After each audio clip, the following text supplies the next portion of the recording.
this video, we are going to go over identities and algebraic transformations of expressions.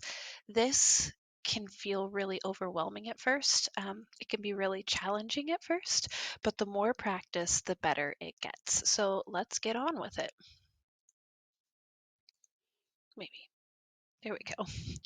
Okay, so our objective for today is given a trigonometric expression, transform it into an equivalent form that is perhaps simpler or more useful.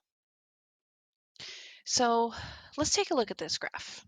This is a graph of cosine squared of x minus sine squared of x.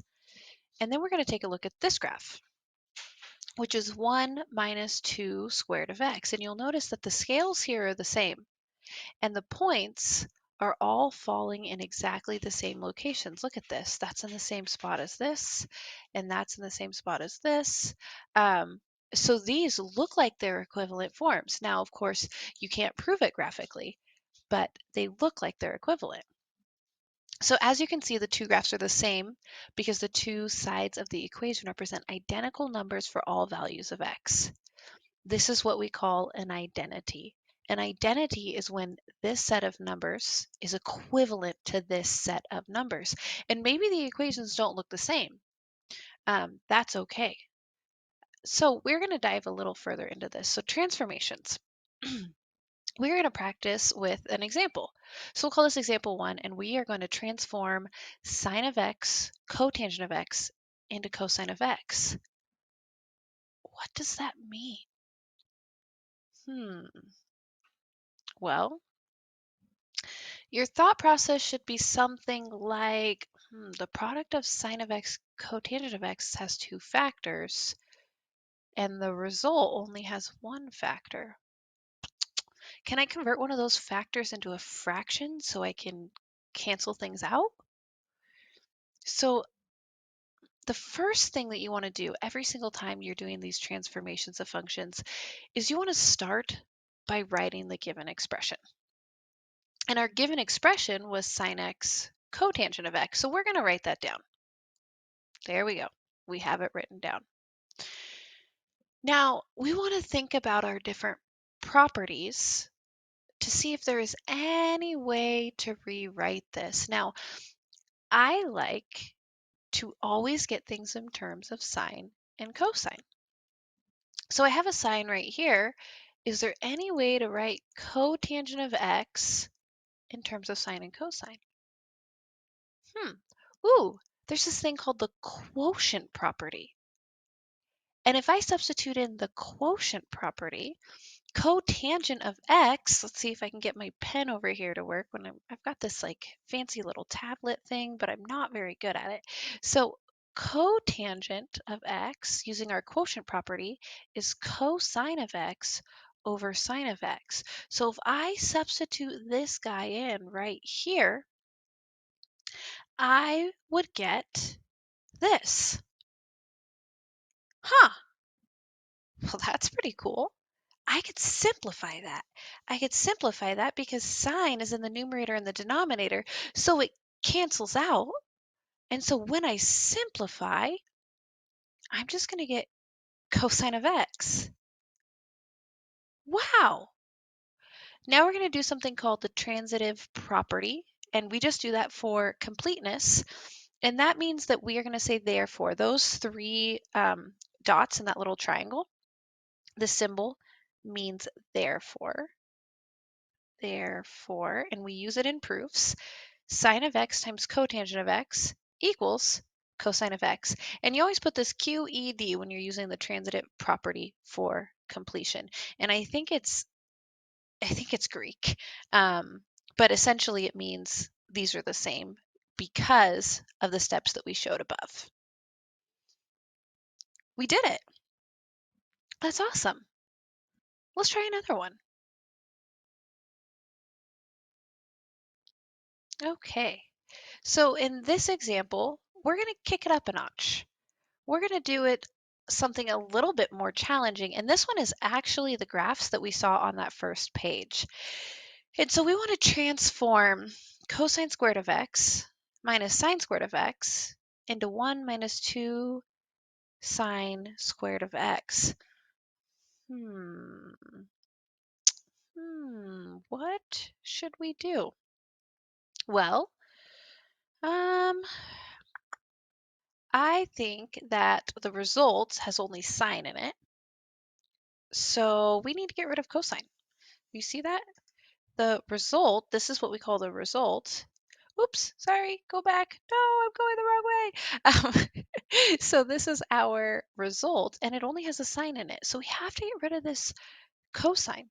So we have to think about the different things in our back pocket. So this expression involves squares. So we're going to think about the Pythagorean properties. And I know something really cool. I know what cosine squared of x equals. I know what sine squared of x equals.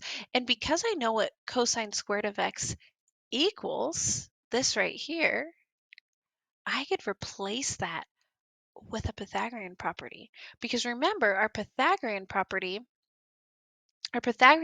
is that cosine, where's my cursor at? Is that cosine squared of x plus sine squared of x equals 1.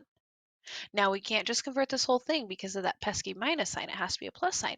But I can rearrange this for cosine squared of x so that I could get cosine squared of x out.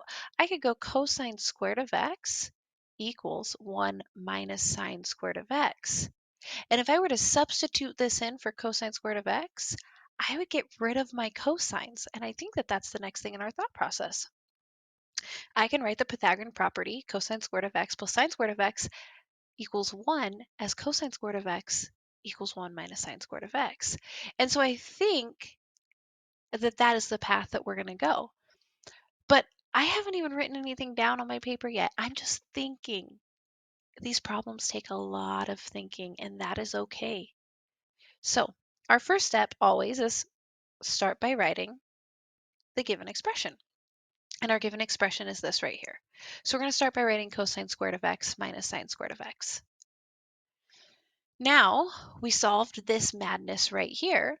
We are going to substitute in this 1 minus sine squared of x for cosine squared of x. So we're going to substitute this in here. This right here is going to be 1 minus sine squared of x because they are equivalent. That's what an identity means, is that cosine squared of x and 1 minus sine squared of x are exactly the same thing. So it doesn't matter if I use cosine squared of x or 1 minus sine squared of x. So you'll see we're going to substitute that in because of the Pythagorean property. And it's going to look like this. That cosine squared of x is now 1 minus sine squared of x. This isn't so bad. I think that we're almost here because I see 2 negative sine squared of x's already. So we're going to combine our like terms. And our like terms are this sine squared of x and sine squared of x. We have 2 of them. So we're going to have 1 minus 2 sine squared of x. And then lastly, because this is always our last step, we are going to use the transitive property for completeness. And that means we're going to use our therefore symbol, and then we're going to rewrite this equals this, QED. Therefore, cosine squared of x minus sine squared of x equals 1 minus 2 sine squared of x because of what we did before. Okay, not so bad. It seems overwhelming at first, but the more you practice, the better it is. So let's look at some identities here. So there's going to be a vocabulary term, and that vocabulary term is going to be the word identity. To prove that a given trigonometric equation is an identity, you have to start with the expression on one side of the equation and transform it into the other side. The only difference between this example and the previous ones is you can pick which side that you want to work on. So our previous one, we couldn't pick. We had to start with this side. Oops, sorry. We had to start with this side right here because it said take this side and make it this. Well, in a problem where we're solving it, you get to choose. So in this example, we're going to prove algebraically that 1 plus cosine of x times 1 minus cosine of x is sine squared of x is an identity. And this just means you're proving that these two sides are actually equivalent. Whenever you are proving identities, you can only manipulate one side. It's very important. Very, very important. If you try to manipulate more than one side, what happens is you could prove something false. Only manipulate one side.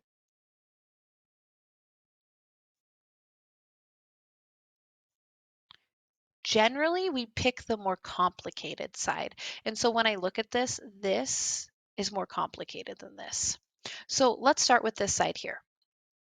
So whenever you're doing a proof, you're going to write the word proof. It gets our pencil moving. Gets our pencil moving, gets us going. And so start by writing the word proof. You're going to have two columns. The column over here is going to be for writing out your mathematical steps. The column over here is to say what we did. So I'm going to pick the more complicated side, which is 1 plus cosine x times 1 minus cosine x. And here I picked a side. Okay. Now, I am going to multiply these together. And something really cool about this is a difference of squares. We have a plus here, we have a minus here. Everything else is exactly the same. So I'm going to get 1 minus cosine squared of x. And if you're not super great at that yet, you could FOIL this out and you would get 1 times 1, and then you'd get 1 times 1, and then you get 1 times negative cosine. So this really should be a negative cosine of x. Cosine times 1, so plus cosine of x, and then cosine times negative cosine, which is negative cosine squared. The middle terms cancel out and you get 1 minus cosine squared. So we multiplied. And now I notice something. This is a Pythagorean identity. This is a Pythagorean property. Really cool. Our Pythagorean property is cosine squared of x plus sine squared of x equals 1. I can rearrange that. When I rearrange that, I get sine squared of x equals 1 minus cosine squared of x. I can replace this entire thing with sine squared of x because we're saying those are equivalent. So I used a Pythagorean property. Awesome. Now our very last thing is to do our therefore 1 plus cosine of x times 1 minus cosine of x equals sine squared of x QED. And that is the transitive property. Now, I have this on the slide a little bit prettier. So let's talk about this one more time, but I'm going to actually erase all of this work that I did here, and we're just going to show the proof and we'll walk through it. So here's the proof, a little bit prettier. 1 plus cosine x times 1 minus cosine of x. We start with one side of the equation, usually the more complicated one. We multiplied, and when we multiplied, that was a difference of squares. Look for a familiar expression. Because the functions are squared, think the Pythagorean properties. I see a squared there. So I'm going to think Pythagorean property. And this is actually equivalent to sine squared because of the Pythagorean property. And let's go ahead and write that Pythagorean property one more time because it's so cool and it's just good to get in the habit of it. So our Pythagorean property is cosine squared of x plus sine squared of x equals 1. This is awesome. We love this. So cool. And then after you've proven it, you're going to say therefore 1 plus cosine of x times 1 minus cosine of x is sine squared of x QED, and QED just means because of what we've done before. We've already shown, as shown here. I think that it actually translates to as shown here. Okay, we did it. We did it. That's awesome. This can be very challenging at first. It can be very challenging. That's just the nature of these problems. But the more you practice them, the more fun they become. So I have a couple of helpful hints for you here. The first helpful hint that I have is start by actually writing proof. The word tells the reader of your work that you've stopped stating the problem and you are actually going to solve it. And writing proof also gets your pencil moving. Sometimes you don't see how to prove something until you actually start doing it. Now, my other helpful hint is something that I actually used to do all the time. And then I realized that I was making a lot of errors. It is tempting to start with the given equation and then work both sides. Don't do that. What this actually does is prove the converse of what you asked to prove. And that says that if the identity is true, then the reflective axiom, such as y equals y, is true. We know that. We know y equals y. We know x equals x. And so if you are working on both sides, you're doing some circular reasoning. This is really dangerous because you might actually prove something that's false. If you square both sides of the equation, you have altered your equation now. I mean, technically, if you're solving it, you're not altering it, but we're not trying to solve, we're trying to prove. So just be really careful, only work on one side at a time. And lastly, you can never prove graphically or numerically that an identity is true. And so on that very first slide, you guys saw that I showed you those two graphs. That was not a proof. That was not a proof. It was a confirmation of something that I already knew. And so make sure that you are not starting by graphing it. Do not start by graphing it. You have to actually prove it, and then you can look at the graph to confirm what you already know. Okay, hope those hints helped. We are going to do a little bit more complicated proofs now. So we're going to do identities and we're going to do proofs. And remember, the very first thing you always want to do is write proof. It gets your pencil moving, it gets you thinking. It's super helpful. Okay, so here we go.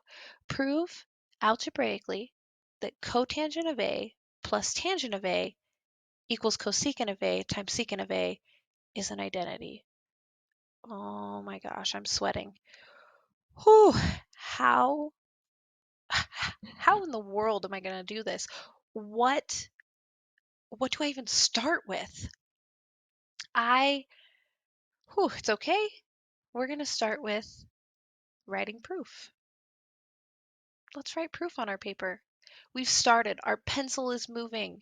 Now we can start to work here. Now, we want to pick one side of the equation. Generally, we want to pick the more complicated side of the equation. I will tell you that although we were told in elementary school addition is easier than multiplication, the addition piece of it is always going to be the more complicated side because chances are we're going to have to get a common denominator. We're going to have to do some madness. So this side is more complicated. That is where we want to start.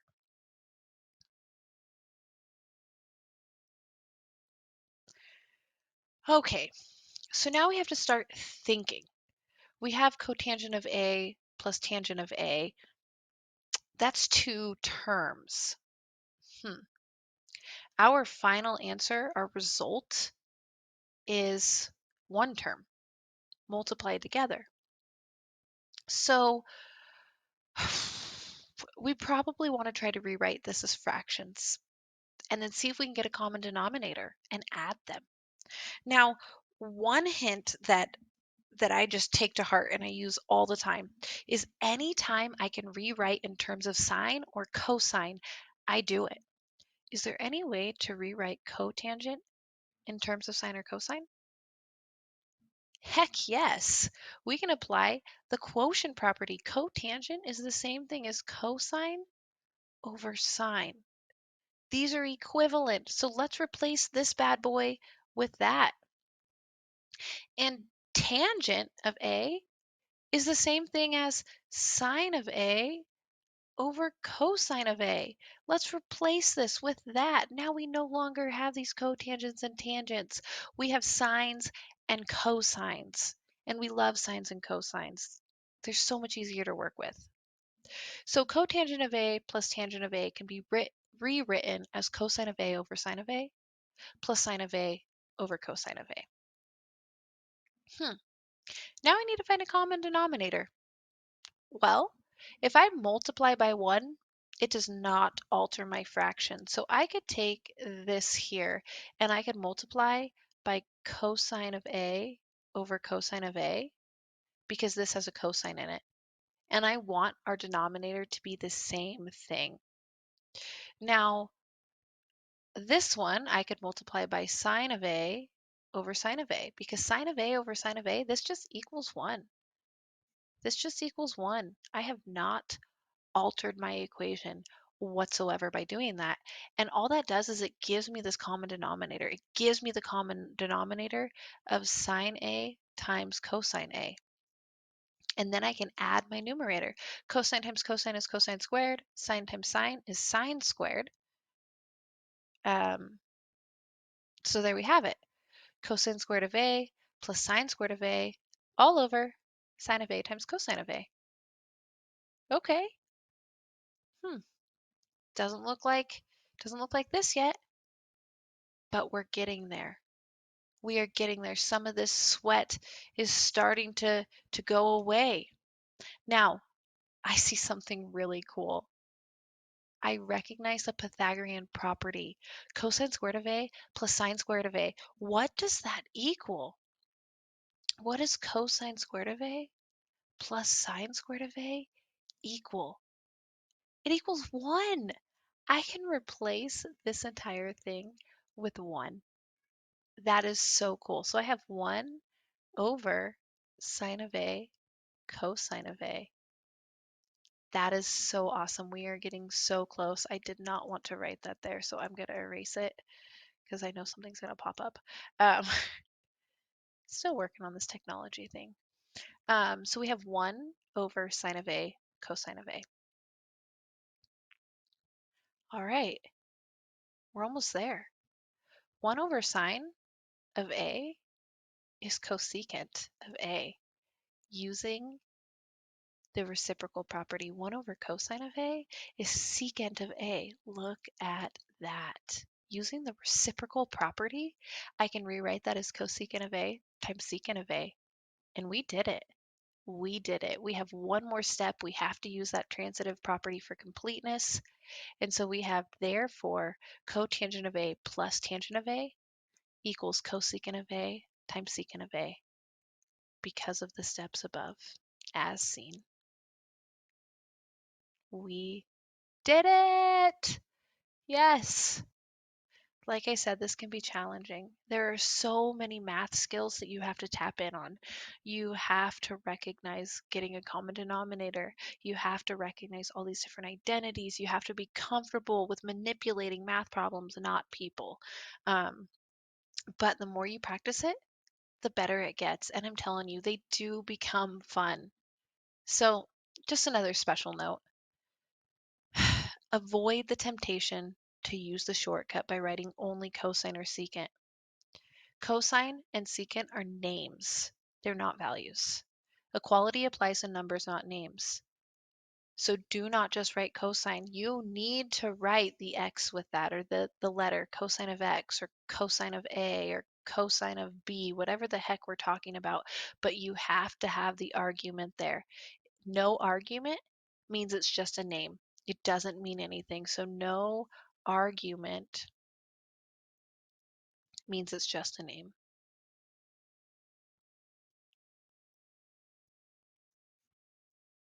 Oh, sorry. So no argument means it's just a name. All right. Let's do one more example, 2 more examples. I can't remember. Let's do another example and then we'll see how many more we have. Um, all right. So in this one, we're going to prove algebraically that 1 minus cosine of B over sine of B is equivalent to sine of B over 1 plus cosine of B. And then we're going to confirm graphically on a reasonable interval. So this is ugly. I'm looking at this and I'm thinking, oh my gosh, it's already in terms of sine and cosine. What the heck am I going to do? And then I think, you know what? The more I practice, the better. I love manipulating math problems. It is so much fun. So let's just practice manipulating math problems. The first thing we need to do is write proof. Get our pencils moving, think it through. The next thing is pick a side to work from. Doesn't matter which side you pick. I'm going to pick the more complicated one, and that might be hard to choose. These both look complicated, Mrs. Roberts. You're right, but this one has a binomial in my denominator. So I'm going to pick that side to start with. It's a little bit more work. Okay. Well, what types of math things am I allowed to do? I'm allowed to multiply by 1, and 1 comes in all sorts of different forms.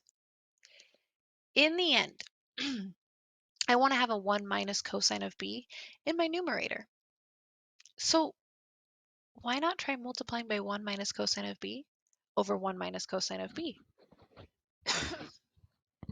Sorry, I've been talking too much.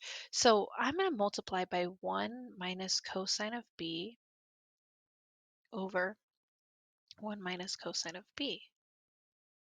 That equals 1, doesn't it? It's a clever form of 1, I'll tell you that. And when I multiply by this, I think it's going to get me a 1 minus cosine of b in my numerator, which is really what I'm looking for. So I'm going to get sine of b times 1 minus cosine of b, and then this is a difference of squares. And so, oh, I should erase that writing, I guess. Sorry, guys. Like I said, I'm learning. So I get sine of b over 1 plus cosine of b times 1 minus cosine of b, 1 minus cosine of b. We're going to distribute, and here we go. Sine of b times 1 minus cosine of b all over 1 minus cosine squared of b, because this is a difference of squares, difference of squares. Now, one thing that you'll notice is I did not distribute into the numerator. And I didn't distribute into the numerator because in my result right here, I show you that I need a 1 minus cosine of b in my numerator. So by multiplying in that sine of b here and here, that would have defeated the purpose. Okay. Now what? I don't feel like I've gotten very far. Oh my gosh. I recognize this. This looks really familiar. That's going to be a Pythagorean property, and we love the Pythagorean property. The Pythagorean property says that cosine squared of x plus sine squared of x equals 1. I can rearrange this, and that tells me that sine squared of x equals 1 minus cosine squared of x. I'm going to replace, I'm going to replace this with, no, I'm going to replace this with this. So this is going to become sine squared of x. Let's see. What? Oops, I blew a surprise there. What? Okay, we're getting somewhere because we want just sine in our denominator there, right? Oops, pretend like that didn't happen. We want just sine in our denominator. And so we are getting somewhere. We are almost there. Well, we're going to cancel a sine b out of the numerator and out of the denominator. Because there's only 1 in our numerator, we can cancel 1 out with 1 down here. And we get 1 minus cosine of b over sine of b. And we just did it. We just did it. So 1 minus cosine of b over sine of b. We're going to do our transitive property. And we say therefore 1 minus cosine of b over sine of b equals sine of b over 1 plus cosine of b because of what we've done above, QED. That was challenging. We had to look at math in a whole new light. We had to really tap into math skills that we haven't used in a while. We had to use a clever form of 1. We had to multiply. We had to recognize when to distribute and when not to distribute. We had to simplify. We had to do all sorts of things. But you know what? We did it. And with more practice, we can keep doing it. Now, the last part of this says confirm graphically. So here we go. So for that last problem here is the two graphs. So we are going to graph 1 minus cosine b over sine of b. and then we're going to graph sine of b over 1 plus cosine of b.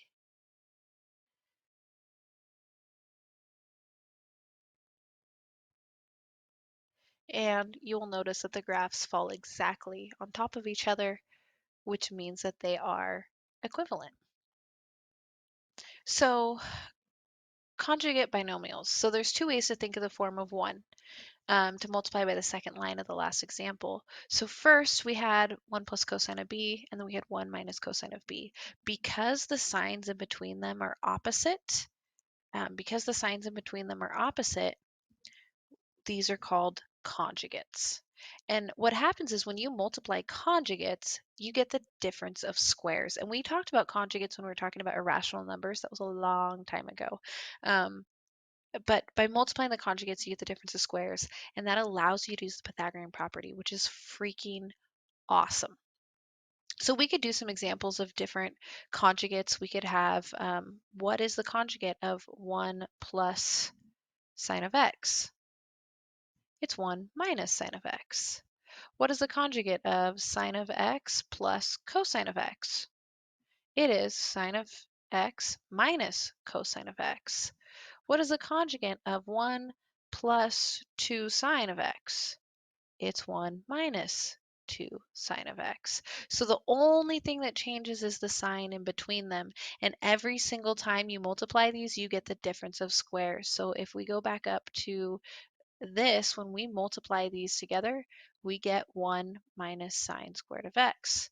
When we multiply these together, we get sine squared of x minus cosine squared of x. When we multiply these together, we get 1 minus 4 sine squared of x. So all of these are difference of squares. It's really awesome. All right. So here are some practice problems for you. You do not have to do all of them. They are really good practice. The more you do, the better you're going to get at them. These first ones are less complicated. So this is step 1. These are the easier ones. It gets a little bit more complicated. These are actually proofs now. So you'd start by writing proof, and then you'd work your way through.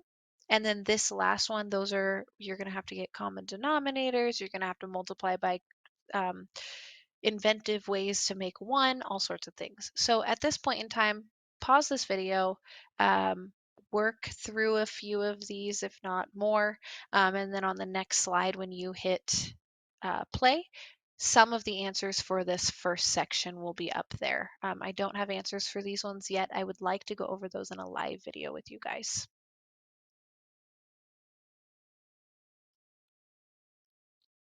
So here are a few of the answers. Again, you can pause and check and see how you did. I didn't write all the steps like I should have. I was trying to get them done quickly so that I could put them in here for you guys.